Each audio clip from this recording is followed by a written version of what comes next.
వందనాలు తెలియజేస్తున్నాం. మరియు నూతన సంవత్సర శుభాకాంక్షలు తెలియజేస్తున్నాం. ఈ రోజు దేవుడు మనకు అనుగ్రహించాడంటే దేవుని కృప. ఈరోజు చాలా మంది హాస్పిటల్లో ఉన్నారు, చాలా మంది చెరసాల్లో ఉన్నారు. వాళ్ళ హాస్పిటల్లో ఉండే వాళ్ళు చెరసాల్లో ఉండటం మనం మంచిది కాదు. అందరూ కూడా హాస్పిటల్ నుంచి విడుదల కావాలని, చెరసాల నుంచి విడుదల కావాలని, అప్పుల సమస్యలో ఉన్న అప్పుల నుంచి విడుదల కావాలని, ప్రేమటువంటి దేవుని బిడ్డారా, కొత్త సంవత్సరం వచ్చిందంటే కొత్తగా డబ్బులు వచ్చేస్తాయి. మనకి పాత అప్పులు అలాగే ఉంటాయి. అప్పులు కొత్త సంవత్సరంలో తీర్చుకోవాలి. బలహీనతలు, వ్యాధులు, సమస్యలు ఎన్నో చుట్టుముట్టి వెంటాడు వేధిస్తూ ఉంటాయి. మనం వాటన్ని తప్పించుకోవాలంటే ఎక్కడికి రావాలి? దేవుని దగ్గరికి రావాలి. అప్పుడు దేవుడు ఏం చేస్తాడు? ఆయన పరిశుద్ధ స్థలంలో నీకు సహాయము చేస్తాడు. పరిశుద్ధ స్థలంలో మనం సహాయం చేయాలని దేవుని దగ్గరికి వచ్చి మన మనవులన్నీ కూడా దేవుని దగ్గరికి చెప్పుకోవాలి. పరిశుద్ధ గ్రంథము నుండి హబక్కూ రాసిన గ్రంథము 3వ అధ్యాయము 2వ వచనం మనం చదువుకుందాం. చూడండి, పరిశుద్ధ గ్రంథం ఎందుకన్నారు? ఉన్నది ఉన్నట్లుగా వ్రాయబడినటువంటి గ్రంథం. ప్రపంచంలో 1300 మత గ్రంథాలు ఉన్నాయి. ఏ గ్రంథంలో కూడా రాజుల కోసం, అధికారుల కోసం ప్రార్థన చేయమని లేదు. ఒక బైబిల్లో మాత్రమే ఉంది. అందుకని ఈరోజు అధికారులు, మంత్రులు, ఎమ్మెల్యేలు, మినిస్టర్లు, రాత్రి ప్రధానమంత్రి నరేంద్ర మోడీ గారు కూడా చర్చలో ఉన్నారు. ప్రియమైనటువంటి దేవుని బిడ్డలారా, అలాగే ప్రతి ఒక్కరు కూడా ఎక్కడ ఉండాలి? దేవుని మందిరంలో ఉండాలి, దేవుని సన్నిధిలో ఉండాలి. ఆటలు పాటలాడుకునే సమయం కాదు ఇది. దేవుడి సంవత్సరం అంతా కూడా కాచి కాపాడాడు కాబట్టి ప్రభువా, ఈ సంవత్సరం అంతా నీ సన్నిధిలో ఉండాలి. నీ సన్నిధిలో సంపూర్ణ సంతోషము కలదు. నేను నా ప్రార్థన మందిరంలో ఆనందింప చేస్తాను. మన ప్రార్థనలో ఉన్నప్పుడు, వాక్యంలో ఉన్నప్పుడు, సన్నిధిలో ఉన్నప్పుడు కష్టాలు అన్ని కూడా తొలగిపోయి మనకు నెమ్మది అనేది కలుగుతుంది. నీ ప్రకారంలో నెమ్మది కలుగునుగాక. ఆయన ప్రకారంలో నెమ్మది వస్తుంది. కాబట్టి అందరూ కూడా దేవుని దగ్గర వెళ్ళాలి. ప్రపంచమంతా దేవుని సన్నిధిలో ఉండాలి. ఇది దేవుని దినం, నీ దినం కాదు. ఇది న్యూ డే. అందుకని 28 నూతన 2 Corinthians 4:16 నూతన దినం అని రాబడ్డది. న్యూ డే, ఇది ఒక నూతన దినం. ప్రియమైనటువంటి దేవుని బిడ్డలారా, చూడండి, హబక్కూ రాసిన గ్రంథం 3వ అధ్యాయం 2వ వచనం చదవండి. హబక్కూ రాసిన గ్రంథము 3వ అధ్యాయము 2వ వచనం. యెహోవా నిన్ను గూర్చిన వార్త విని నేను భయపడుచున్నాను. యెహోవా సంవత్సరములు జరుగుచుండగా నీ కార్యమును నూతనపరచుము. దేవుని మాట వినటానికి మనము భయపడాలి. ఈ మధ్యలోనే ఆంధ్రప్రదేశ్ లో యాక్సిడెంట్ ద్వారా 339 మంది చనిపోయారండి. ఓన్లీ బస్ యాక్సిడెంట్లు, బండి యాక్సిడెంట్ల ద్వారా చనిపోయారు. 339 మంది చనిపోయారు ఓన్లీ ఆంధ్రప్రదేశ్ లోనే. ప్రియమైనటువంటి దేవుని బిడ్డలారా, చూడండి, ప్రపంచవ్యాప్తంగా ఎన్ని మరణాలు ఉన్నాయి. దేవుని మాట వింటే మనం ఏం చేయాలి చెప్పండి? భయపడాలి. యెహోవా నిన్ను గూర్చిన వార్త విని నేను భయపడుచున్నాను. సంవత్సరములు జరుగుచుండగా నీ కార్యములు నూతనపరచాలి. మన జీవితాల్లో కార్యాలు చేయాలి. ఈ సంవత్సరం గత సంవత్సరంలో క్రిస్మస్ చేస్తాం. ఈ సంవత్సరంలో 2 క్రిస్మస్లు మన ముందు ఉన్నాయి. ఆదర్శ నగర కాలంలో 5వ తారీఖున క్రిస్మస్ ఉంది.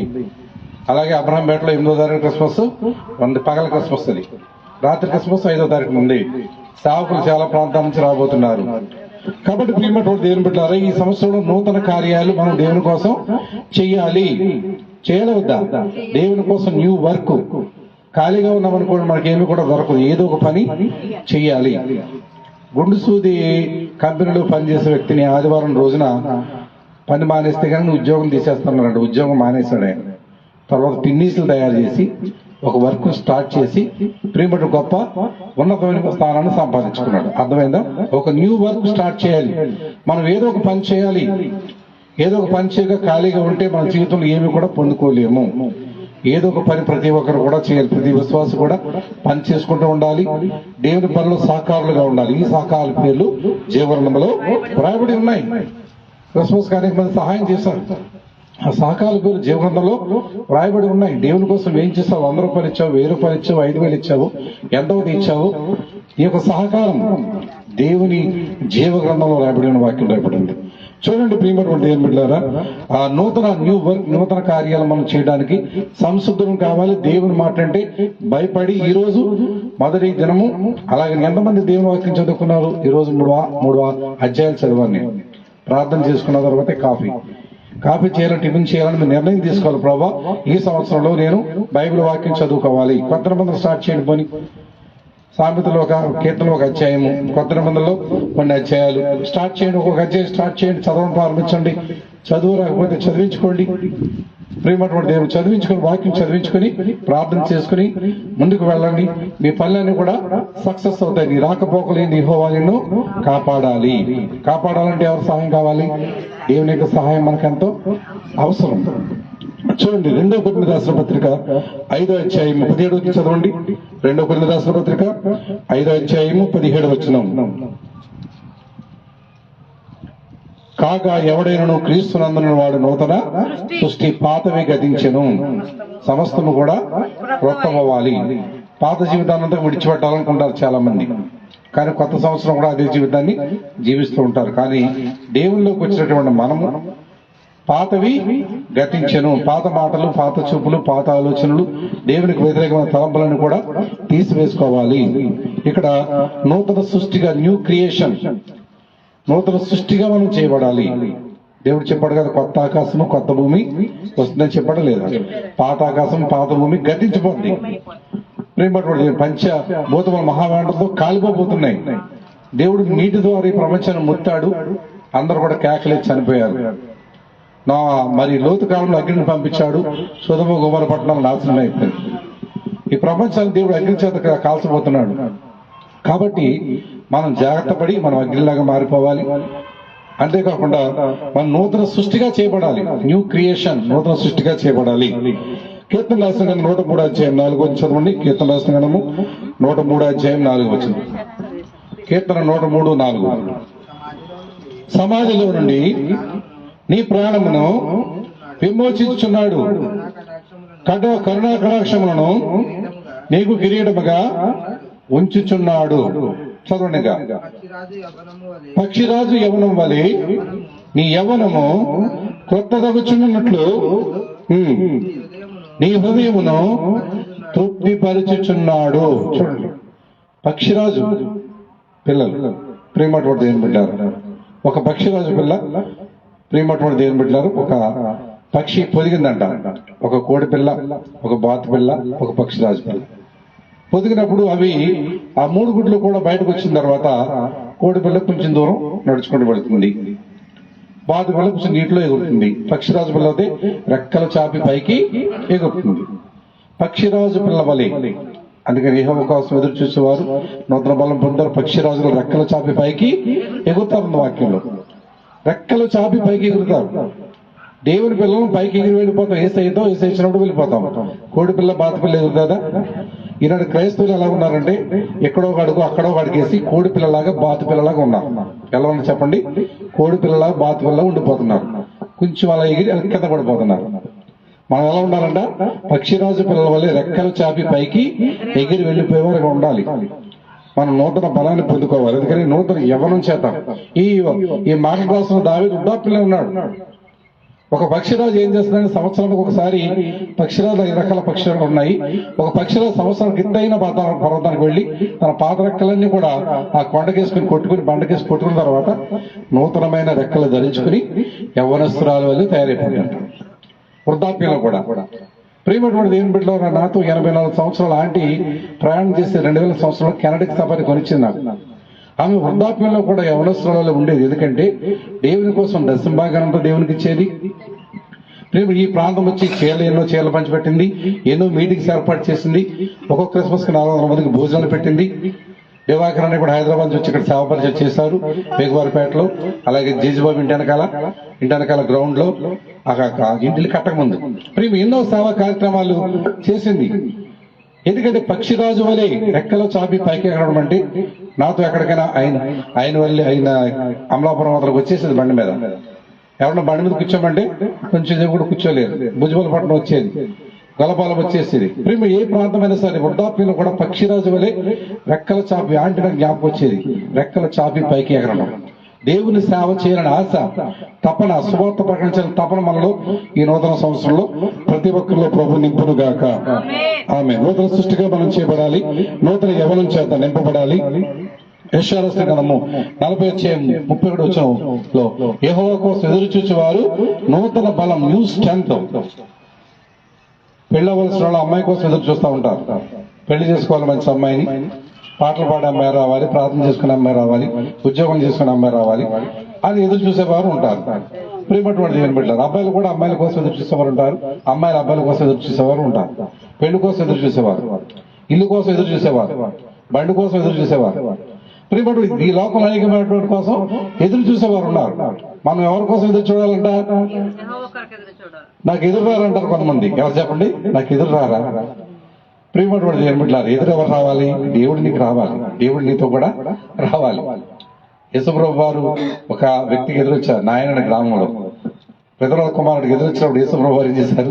చిన్నవాడు అలా అమ్మని చెప్పగానే సరిపోయి చిన్నవాడు లేచి కూర్చుని మాట్లాడసాగాడు. మన బ్రతుకు మన పరిస్థితులు మార్చాలని మన జీవితంలో ఎవరు ఉండాలి? యేసయ్యను ఉండాలి. యేసయ్యను విడిచిపెట్టకూడదు. ఆదివారం ఆరాధనని విడిచిపెట్టకూడదు. దేవుని సందులో ఉండి ప్రార్థన చేసుకున్నప్పుడు అనేక మంది మార్చబడతారు. ఒక తల్లి చెప్తుంది, అయ్యో నా కుమారుడు మారలేదు, నా కుమార్తె మారలేదు, నా బిడ్డలో మారలేదు, పరిస్థితులన్నీ తారుమారుగా ఉన్నాయి. దేవుని మందిరంలో ఉండాలి.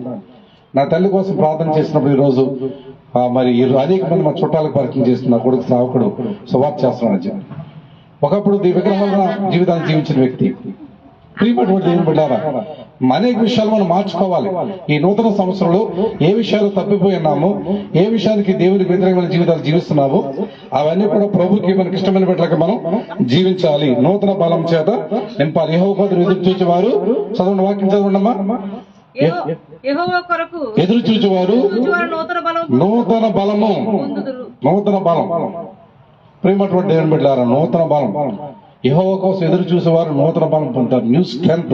ఒక వ్యక్తి బలం వస్తే ఎప్పుడు వస్తుందంటే దేవుని యొక్క మాట కోసం ఎదురు చూసినప్పుడు మాత్రమే ఆ వ్యక్తి బలాన్ని పొందుకోగలడు. ఆత్మీయంగా పొందుకుంటాడు, శరీర సంబంధంగా కూడా పొందుకుంటాడు. నూతన బలం, నూతన అభిషేకం చేత మనము ఈ నూతన సంవత్సరం నింపబడాలి. వారి పక్షిరాజు వల్ల రెక్కలు చాపి పైకి ఎలుదురు, అనేక సమస్యలుగా అనేక సమస్యలుగా అలాగే పరిగెత్తి. చాలా మంది క్రిస్మస్ అంటే మేము తలకాయ పొడి వచ్చేసిందండి, జ్వరం వచ్చేసిందండి, చలి వచ్చేసిందని చెప్పి మానేశ్వరం అన్నోను. అలా మనం చెప్పే వారికి ఉండకూడదు. వాళ్ళు ఏం చేస్తారంట? అలయక సమస్యలుగా నడిచిపోదురు. పగలంతా పనిచేసేవాడిని, రాత్రంతా సువార్తకు వెళ్లేవాళ్ళము. ప్రియమైనటువంటి దేవుని బిడ్డలారా, ఆరోగ్యం ఉంటుంది ఎప్పుడు? దేవుని మాట కోసం ఎదురు చూసినప్పుడు. పగలంతా పని చేసుకుని అయ్యి బాబు నేను పని చేయలేకపోతున్నాను, స్కూల్కి వెళ్ళలేను, మానేశానంటే నువ్వు ఓడిపోయినట్టే. నో, అవి చెప్పకూడదు మాటలు దేవుని బిడ్డలవారు కూడా. ఎవరు అన్ని చెప్తారు అలాగా. నువ్వు ఆరోగ్యంగా ఉండాలంటే, ఒక పక్షిరాజు ఎవరస్థలో ఉండాలంటే నువ్వు పని చేసుకునే రాత్రి సేవకు వెళ్ళిపోవాలి. రాత్రి సేవలు సేవకులు ఎక్కడ రమ్మంటే అక్కడ వెళ్ళిపోయాం. ఏ రోజు కూడా నేను రాను అని ఇప్పుడు కూడా నా జీవితంలో చెప్పలేదు. ప్రియమటు ఈ రోజు కూడా నేను రాను ఎక్కడికైనా చెప్పను.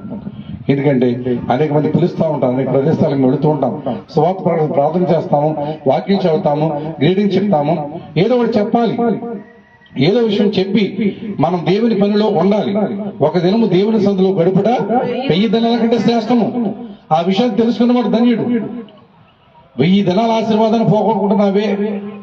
దేవుని సన్నిధిలో 1 గంట, 1 రోజు నువ్వు గడపగలిగితే 1000 దినాల ఆశీర్వాదాన్ని పోగొట్టుకున్నట్లే. చూడండి ప్రియమైనటువంటి దేవుని బిడ్డలారా, యోహాను సువార్త 3:3 ఒకడు నీటి మూలంగాను ఆత్మ మూలంగాను జన్మిస్తే గాని, కొత్తగా జన్మిస్తే గాని దేవుని రాజ్యంలో చేరడు. చాలా మంది బాప్తిసాలు తీసుకుంటాకి వాయిదాలు వేస్తారు. చాలా మంది సంఘంలో బాప్తిసాలు తీసుకున్నారు. కొంతమంది వేరే వేరే చర్చెస్కి వెళ్తున్నారు, కొంతమంది వేరే వేరే ఊళ్ళు వెళ్ళిపోయారు, కొంతమంది ఆయా ప్రదేశాల్లో ఉన్నారు. కాబట్టి బాప్తిసం ప్రతి ఒక్కరు కొత్తగా జన్మించాలి, నూతనంగా జన్మించాలి. ఒకడు కొత్తగా చదవండి, ఒకడు కొత్తగా జన్మిస్తేనే గాని దేవుని రాజ్యమును చూడలేడని మీతో నిశ్చయముగా చెప్పుచున్నాను. కొత్తగా జన్మించాలి. మన ఆత్మలో నూతనంగా జన్మించాలి. నూతనంగా జన్మించినప్పుడు ప్రియమైనటువంటి దేవుని బిడ్డలారా, దేవుని కార్యాలు చేయడానికి మనము ఇష్టపడతాం. దేవుని సంధికి పరిగెత్తుకుంటా వస్తాం. జక్క ఎలా వచ్చాడంట? పరిగెత్తుకుంటూ వచ్చాడు. దేవుని సంధికి పరిగెత్తుకుంటూ రావాలి. కాళ్ళు నడలేక కాదు, పరిగెత్తుకుంటూ రావాలి. దేవుని సంధికి హుషారుగా రావాలి. ప్రియమైనటువంటి దేవుని బిడ్డలారా, వెళ్ళేటప్పుడు పులి వలె పారిపోకూడదు, వచ్చేటప్పుడు తాబేలు వలె రాకూడదు. ప్రియపడి దేవుని బిడ్డలారా, ఎందుకంటే ప్రార్థన ఏమన్నా పరిగెట్టేస్తాం. అలా పరిగెత్తుకుంటూ దేవుని దగ్గరికి వేసే జక్క ఎలా వచ్చాడు? పరిగెత్తుకుంటూ వచ్చాడు. పరిగెత్తుకుంటూ మనం దేవుని సరికి రావాలి. రోమరాసిన పత్రిక 6వ అధ్యాయము 4వ వచనం చదవండి. రోమరాసిన పత్రిక 6వ అధ్యాయం 4వ వచనం. మన మధ్యలోనికి పలహారం తీసుకొచ్చారు. ఎవరు? అక్కడ మహారాజు గారు అట్టుపళ్ళు తీసుకురావాలని దేవుడు జ్ఞానం ఇచ్చాడు. ఫణి గారు, మరి ప్రతిభా పబ్లిక్ స్కూల్ ఫణి గారు కేక్ పంపించారు రాత్రి. వారికి ప్రత్యేకమైనటువంటి వందనాలు తెలియజేస్తున్నారు. ఎందుకంటే మరి వారందరూ కూడా దేవుని తెలుసుకోవాలి. నా తోడు ప్రతి మోకాలు యేసుక్రీస్తునామములో వంగి తీరాలి. ప్రియమైనటువంటి దేవుని బిడ్డలు, కాబట్టి ప్రతి ఒక్కరు కూడా దేవుని తెలుసుకోవాలన్న ప్రార్థన అది చెయ్యాలి. అది చదవండి. 4వ వచనం. కాబట్టి తండ్రి మహిమ వలన క్రీస్తు మృతులలో నుండి ఎలాగూ లేపబడినో మనమును నూతన జీవం పొందిన వారమే. నూతన జీవం, న్యూ లైఫ్ ఏం కావాలి చెప్పండి? నూతన జీవం కావాలి. మనలోకి ఏం రావాలి చెప్పండి? జీవం. జీవించుచున్నావని పేరు ఉండగా నీవు మృతుడివే. చాలా మంది జీవిస్తారు కానీ పేరుకి మృతుడివే. అనేక వ్యసనాలకు గురైపోతూ ఉంటారు. వాళ్ళు మృతులుగా ఉండాలని బైబిల్ సెలవిస్తా ఉంది. మనం ఎలా ఉండాలి? నూతన జీవం, న్యూ లైఫ్ ఉండాలి. నూతన జీవం ఉండాలి. హెస్కేల్ రాసిన గ్రంథము 11వ అధ్యాయము 19వ వచనం చదవండి. హెస్కేల్ రాసిన గ్రంథము 11వ అధ్యాయము 19వ వచనం. యేసయ్య నామంలో శక్తి ఉన్నదయ్యా, శ్రీ యేసయ్య నామంలో శక్తి ఉన్నదయ్యా. నమ్మితే చాలు నీవు పొందుకుంటావు శక్తిని. నమ్మితే చాలు నీవు పొందుకుంటావు శక్తిని. యేసయ్య నామంలో శక్తి ఉన్నదయ్యా, శ్రీ యేసయ్య నామంలో శక్తి ఉన్నదయ్యా. చదవండి. వారు నా కట్టడలను నా విధులను అనుసరించి గైకొన్నట్లు వారి శరీరములో నుండి రాతి గుండెని తీసివేసి వారికి మాంసపు గుండెనిచ్చి వారికి ఏక మనస్సు కలుగచేసి వారి యందు నూతన ఆత్మ పుట్టిస్తాను. ఆత్మ ఉండాలి, న్యూ స్పిరిట్. నూతన ఆత్మ మనలో ఉండాలి. చాలా మందిలో బ్రహ్మపరచు ఆత్మలు ఉంటాయి. ఏమంటారు చెప్పండి? బ్రహ్మపరచు ఆత్మలు ఉంటాయి. ఇక్కడ ఒకటి ఎత్తారు, అక్కడ ఒకటి ఎత్తారు. వాళ్ళు బ్రహ్మపరచు ఆత్మలు అన్నాడు. గాలికి తిరుగు చుక్కలు అన్నాడు బైబిల్లో. ప్రియమైనటువంటి దేవుని బిడ్డలారా, ఎందుకంటే వాళ్ళు సరిగా ఉండలేదు.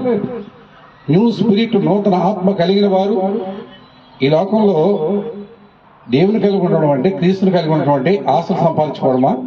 ఒకరికి కలిమి విస్తరించడం వారికి జీవము మూలం కాదు. ఒక వ్యక్తి గొప్ప ప్రధానమంత్రి లాగాను లేకపోతే ముఖ్యమంత్రి లాగాను అనిల్ అంబానీ లాగా ఉంటే కాదు. ఒకరికి కలిమి విస్తరించడం వారికి జీవం మూలం కాదు. ఒక వ్యక్తి దేవుని తెలుసుకొని పరిశుద్ధంగా జీవించడమే జీవానికి ముఖ్యం. లాజరు ఎన్నికలేడుగా ఉన్నాడు, దరిద్రుడిగా ఉన్నాడు, కానీ పరలోకంలో అబ్రహ్మలా అనుకుని ఉన్నాడు. ఏమీ లేవనో బాధపడకూడదు. దేవుని రాజ్యం సంపాదించుకున్నామని లేదు. అది చాలా ప్రాముఖ్యమైనది. ఈ లోకంలో మన బిడ్డలు, మన భార్య, మన భర్త ఎవరు కూడా మనకు రాడు. కొత్త సంవత్సరంలో కొత్త భర్త రాడు, కొత్త సంవత్సరంలో కొత్త భార్య రాదు. పాత బెళ్ళగా ఉంటుంది, పాత భర్తే ఉంటాడు. అర్థమైందండి? కాబట్టి ప్రతి ఒక్కరు కూడా నేర్చుకోవాల్సిన విషయం అంటే మన జీవితంలో మారవలసినవి మార్చుకోవాలి. నూతన ఆత్మను మీలో పుట్టిస్తాను, న్యూ స్పిరిట్. నూతన ఆత్మను మీలో పుట్టిస్తాను. హెస్కేలు రాసిన గ్రంథము 36వ అధ్యాయము 26 చదవండి. హెస్కేలు 36:26. హెస్కేలు రాసిన గ్రంథం 36వ అధ్యాయము 26వ వచనం. నూతన హృదయం మీకు ఇచ్చేదను, నూతన స్వభావం కలుగు చేసేదను. నూతన హృదయానికి ఇస్తానన్నాడు. ఎవరిస్తారు? దేవుడు ఇవ్వాలి. డబ్బులు కొనుక్కుంటే రాదు. అది చాలా మంది ఉండిలో డబ్బులు వేస్తున్నారు. మొన్న ఒక ఆయన వీణ చేయించాడు, 40 లక్షలు పెట్టి వీణ ఒక గుడిలో. నువ్వు దాన ధర్మాలు చేసినా, ప్రియమైనటువంటి దేవుని బిడ్డలారా, ఎన్ని యాగాలు చేసినా, నిన్న రాత్రి ప్రెసిడెంట్ అంట సర్పంచ్ గారు 2000 మందికి బిర్యానీ ప్యాకెట్లు పంచిపెట్టాడు. చాలా మంచిదే చేయడం, కానీ బైబిల్ ఏం చెప్తుంది? ప్రియమైన మీ నీతి క్రియలు నా దృష్టికి మురికి గుడ్డ వలె ఉన్నాయంట. కాబట్టి మన దేవుని దృష్టిలో ఎలా ఉండాలి? ప్రియమైనటువంటి దేవుని బిడ్డలారా, నూతన హృదయం కలిగి ఉండాలి. హృదయాన్ని ఎవరికి ఇవ్వాలి చెప్పండి? నా కుమారుడు నీ హృదయం నాకు ఇమ్ము. దేవుడు నీ వెండి బంగారాలు, నీ ఆస్తులు, నీ అంతస్తులు కోరుకోవట్లా. మానవు నుంచి దేవుడు కోరుకునేది ఏంటి? ఏంటమ్మా? హృదయం. హృదయం దేవుడు యేసుక్రీస్తుకి ఇవ్వాలి. ఇవ్వగలిగినప్పుడే అప్పుడు మన జీవితాలు అద్భుతంగా మారుస్తాడు. నువ్వు ఇచ్చిన ప్రదేశానికి తీసుకుని వెళ్తాడు. నేను ఆర్థికంగా లేవనెత్తాడు. నేను అప్పుల సమస్యల నుంచి, అనారోగ్య పరిస్థితుల నుంచి లేవనెత్తి లేడి పిల్లల గంటెలు వేసినట్లు వల్లే పక్షిరాజు పిల్ల పైకి ఎగిరినట్లు నీకు ఎగిరింప చేస్తాడు. దేవునికి స్తోత్రం. చూడండి 1వ సమూయేలు రాసిన గ్రంథము 10వ అధ్యాయం 9వ వచనం చదవండి. 1వ సమూయేలు రాసిన గ్రంథము 10వ అధ్యాయము 9వ వచనం.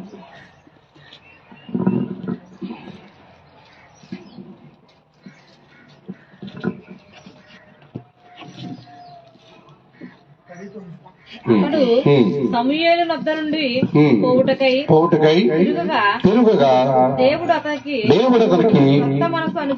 కొత్త మనసు, న్యూ మైండ్. మైండ్ ఎలా ఉండాలి? మనసు, కొత్త మనసు రావాలి. నూతన సంవత్సరం ఏం రావాలి చెప్పండి? నూతన హృదయం రావాలి, నూతన ఆత్మ మీలో పుట్టాలి, నూతన మనసు రావాలి. కొత్త మనసు వచ్చింది. కొత్త మనసు వచ్చినప్పుడు దేవుని కోసం ఆలోచించగలుగుతావు. దేవుని కోసం నేను చేయాలి ప్రభువా, ఈ సంవత్సరంలో ఏం చేయాలి, నీకోసం నా ధనాన్ని, నా సమయాన్ని నీకోసం ఇవ్వడానికి నేను ఇష్టపడాలి ప్రభువా అని నిర్ణయం తీసుకున్నప్పుడు, దేవుని కోసం పంచేది తలము పుట్టినప్పుడు దేవుడు నిన్ను ఆరోగ్యంగా ఉంచుతాడు, ఆరోగ్యంగా ఉంచుతాడు, ఆనందంగా ఉంచుతాడు. కష్టాలు వస్తాయి, శ్రమలు వస్తాయి, కన్నీళ్లు వస్తాయి. ఆ కన్నీళ్ళు కూడా దేవుడు నీకు మీ దుఃఖము సంతోషంగా దేవుడు మారుస్తాడు. ఈ నూతన సంవత్సరంలో దేవుని కోసం మనం నూతన మనస్సు కలిగి మనం జీవించాలి. బైబిల్లో చాలా మనసు ఉన్నాయి. వ్యభిచార మనసు, కపటమైన మనస్సు, ప్రేమటువంటి దేవుని బిడ్డలారా, మోసకరమైనటువంటి మనసు, చాలా మనసులు ఉన్నాయి. పూర్ణ మనసు, చాలా మనసు బైబిల్లో మనకు కనపడుతూ ఉంటాయి. కానీ ఇక్కడ ఈ మనసు ఏంటంటే న్యూ మైండ్, కొత్త మనసు, నూతన మనసు. కొత్త మనసు వచ్చింది అతనికి. మనకు కూడా నూతన సంవత్సరం ఏ రావాలి చెప్పండి? కొత్త మనసు రావాలి, నూతన హృదయం రావాలి, న్యూ హార్ట్ రావాలి. ప్రేమటువంటి దేవుని బిడ్డలారా, కాబట్టి ఈ సంవత్సరంలో మనం చేయవలసిన కార్యాలండి. యెహోవాను గురించిన వార్తలు నేను భయపడుచున్నాను. సంవత్సరం జరుగుతుండగా ఈ కార్యములు సంవత్సరాది మొదలుకొని సంవత్సరం వరకు దేవుడు మనల్ని కాచి కాపాడలేదా? ఈ సంవత్సరం కూడా నేను ఉండనిస్తే సరే. మన ఒక అమ్మాయి ఉంటుంది, అంకుల్ గారు ఈ సంవత్సరం చూస్తాను, అబ్బాయి మారడా సరే మారలేదా, అబ్బాయి నేను వివాహము చేసుకోను అంటా ఉంది. ఎందుకంటే ఈ సంవత్సరంలోకైనా సరే నేను ఉద్యోగానికి వెళ్ళిపోతున్నాను, ఈ సంవత్సరంలో సరే మారి తన బ్రతుకులు మార్చుకుంటే నేను వివాహం చేసుకుంటాను, లేకపోతే మా అమ్మకి చెప్పిన పెళ్లి చేసుకుంటాను అంటా ఉంది. ఎందుకంటే ఈ సంవత్సరం కూడా దేవుడు మనకు అవకాశం ఇస్తాడు. ఈ సంవత్సరం మనం లేని వెళ్ళదని ఏం చేస్తాడు? నరికి అగ్నిలో పడవేస్తాడు. మన జీవితంలో కొన్ని విషయాలు మార్చుకోవాలి. దేవునికి వ్యతిరేకమైన తలంపులు మార్చుకోవాలి. మనం దేవునికి ఇష్టమైన బిడ్డలుగా ఈ నూతన సంవత్సరంలో జీవించాలి. నువ్వు యూత్ నూతన యవ్వనం చేత నింపబడాలి, నూతన సృష్టిగా మార్చబడాలి. నూతన బలము, యెహోవా కోసం ఎదురు చూసేవారు నూతన బలము పొందుతారు. ఈరోజు అనేక మంది అనేక వాటికి ఎదురు చూస్తున్నారు. దేవుని వాక్యం కోసం ఎదురు చూసేవారు చాలా తక్కువ మంది. దేవుని వాక్యం కోసం ఎదురు చూస్తారు, వారు తప్పనిసరిగా నూతన బలాన్ని పొందుకుంటారు, నూతన జీవాన్ని పొందుకుంటారు, నూతన ఆత్మను పొందుకుంటారు, నూతన హృదయం కలిగి జీవిస్తారు, నూతన మనసు కలిగి జీవిస్తారు. నూతన హృదయం అంటే డేవిడ్ లివింగ్స్టన్ ఆయన ఆఫ్రికా దేశంలో సేవ చేసినప్పుడు ఆయన గుండెను తీసుకొచ్చేసాను. ప్రేమటువంటి దేవుని లండన్ తీసుకొచ్చేసి ఒక మ్యూజియంలో పెట్టారు హార్ట్. ఎందుకంటే ఈ గుండెని మాత్రం మాకు చేయడం చెప్పి, ఎందుకంటే ఈ గుండె మా కోసం ప్రార్థన చేసింది, మా కోసం అనే. మరి ఆఫ్రికా దేశంలో డేవిడ్ లివింగ్స్టన్ సేవ చేసినప్పుడు పులులు దాడి చేసినాయి, అనేకటువంటి పాములు కలిసేసినాయి, చాలా ఇబ్బందులు పడ్డాడు. అయినప్పటికీ డేవిడ్ లివింగ్స్టన్ సేవని మాత్రం కూడా మానేయలేదు. ఎప్పుడు కూడా డేవిడ్ లివింగ్స్టన్ సేవను మానలేదు. తన సేవని పనిని ముగించాడు. నూతన మనసుతో, నూతన ఆత్మతో, నూతన ఉదయంతో, నూతన కార్యాలు సిద్ధపడి నూతన బలం పొందుకోవాలని మనం ప్రభు కొరకే సిద్ధపడదాం. దేవుడు తన పరిశుద్ధ వాక్యాన్ని దీవించును గాక. ఆమేన్. ప్రార్థన చేయండి. ప్రేరేపించబడిన వరకు ప్రార్థన చేయండి.